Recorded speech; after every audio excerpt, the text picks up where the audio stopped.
I ran my first marathon at 20, and that race actually is really what catapulted my career trajectory. And 16 years since then, I have yet to get back to the marathon.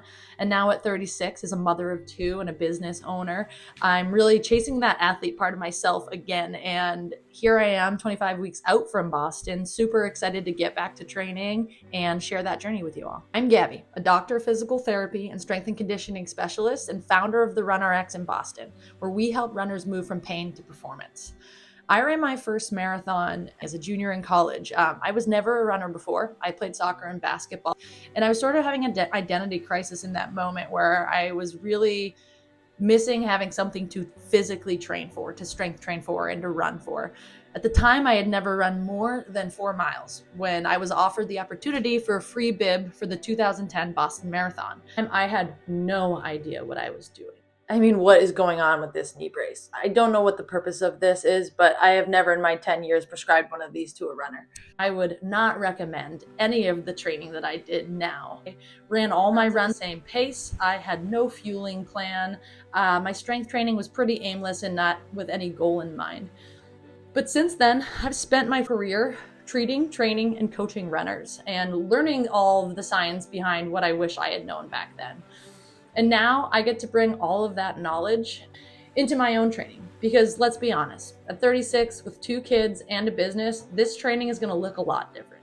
So this series is a great way to share my training journey as a real person balancing work and life, but who's also an expert in the field, who's worked with runners through injury and performance towards goals like this. Every couple weeks, I'll share with you some updates on my own training, including what I'm doing for running workouts, my strength program, modifications needing to be made, and how I'm balancing all of it as we work towards this marathon together. So quick retrospective at my training up to this point. Pretty similar to my first marathon, really. Not a lot of consistency. My daughter was born in November, and with both my kids, I stopped running around 20 weeks pregnant.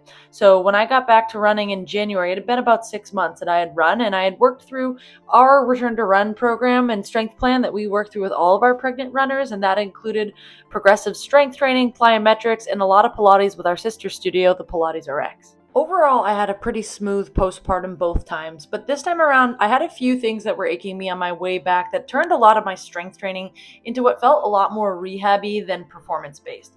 I was dealing with a little bit of mild SI joint pain when I was deadlifting that had me stuck at a weight that I felt like I could do a lot more of. And between this and frankly just the pain of getting back in shape, my training had really fallen into an inconsistent pattern. So when I got the notification that I had been accepted to the Dana-Farber Marathon team in early October, I was excited to kick it back into gear and get consistent with my training. So being the data nerd that I am, I dusted off the old Strava and realized that it had been, since before I had kids, I was running double the amount of annual mileage that I have since kids, and I haven't run more than a 10K distance since I had both my kids, which is part of life, but it really showed me a lot of what I needed to do to get prepped for this marathon. So although we're so often emphasizing leaning into strength training 2 or 3 days a week in this phase for our runners with a base, I'm operating from a place of really needing to still build that base mileage as well as emphasize strength training before mileage gets high. I'm really trying to focus right now on getting up to a consistent 4 days of running per week to get my body used to that rhythm as I look at building into a 4 to 5 day week training plan. I'm also still trying to emphasize that strength training because right now is the time to be doing it before mileage gets high. So my plan is to incorporate 2 heavy strength days and 1 Pilates active recovery day a week in addition to those 4 days of running each week while stretching out my long run past that 10K point. My other main focus right now is slowly and safely stretching out my longest run. Recent research has shown that a big jump in the longest run is more predictive of injury than big jumps in total weekly mileage. This research looked at 5,200 runners, and what it found was running a single session that exceeded your longest run in the previous 30 days by more than 10% had a significant increased risk of injury.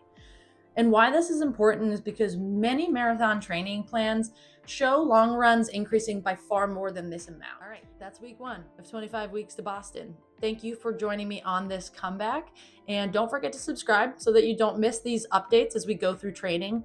If you'd like to strength train with me, I will be following our 26.2 strength program. That's an 18 to 24 week strength program building up to any race. And we will link that below so you can find it and train alongside me.